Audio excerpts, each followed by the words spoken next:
اعوذ باللہ من الشیطان الرجیم بسم اللہ الرحمن الرحیم۔ السلام علیکم ناظرین، آج میں آپ کو بہت ہی آسان سا گھریلو ٹوٹکا بتانے جا رہا ہوں، جس کے استعمال سے انشاءاللہ اللہ پاک کے حکم سے پرانی قبض ختم ہو جائے گی۔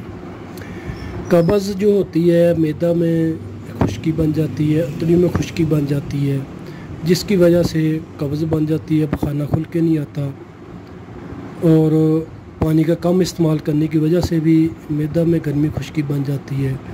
تو ایک تو آپ پانی کا استعمال زیادہ سے زیادہ کیا کریں، کھانا کھانے سے گھنٹہ پہلے پانی پیا کریں یا گھنٹہ بعد میں پیا کریں، اور 5 وقت کی نماز پابندی کے ساتھ پڑھا کریں۔ انشاءاللہ اللہ پاک زندگی میں بھی آپ کے لیے آسانیاں پیدا کریں گے اور آخرت میں بھی۔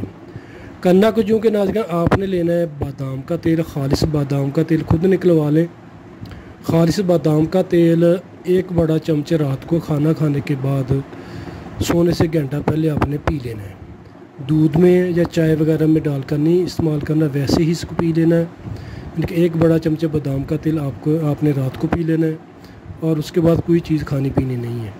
انشاءاللہ اللہ پاک کے حکم سے چند ہی دن میں معدہ کی خشکی وغیرہ، انتڑی کی خشکی ختم ہو جائے گی، اور پخانہ بھی کھل کے آئے گا، قبض بھی انشاءاللہ ختم ہو جائے گی۔ چھوٹے بچوں کو آدھی چمچی دے دیں، بڑے جو ہیں وہ پوری چمچی استعمال کر سکتے ہیں، اس کا کوئی بھی نقصان نہیں ہے۔ صرف آپ نے خالص بادام کا تیل استعمال کرنا ہے۔ کوشش کریں خود نکلوائیں اپنی آنکھوں کے سامنے، انشاءاللہ اللہ پاک کے حکم سے آپ کو شفا ملے گی۔ شکریہ ناظرین، ویڈیو اگر اچھی لگے تو شیئر ضرور کیجیے گا، دعا میں یاد رکھیے گا۔ فی امان اللہ، السلام علیکم۔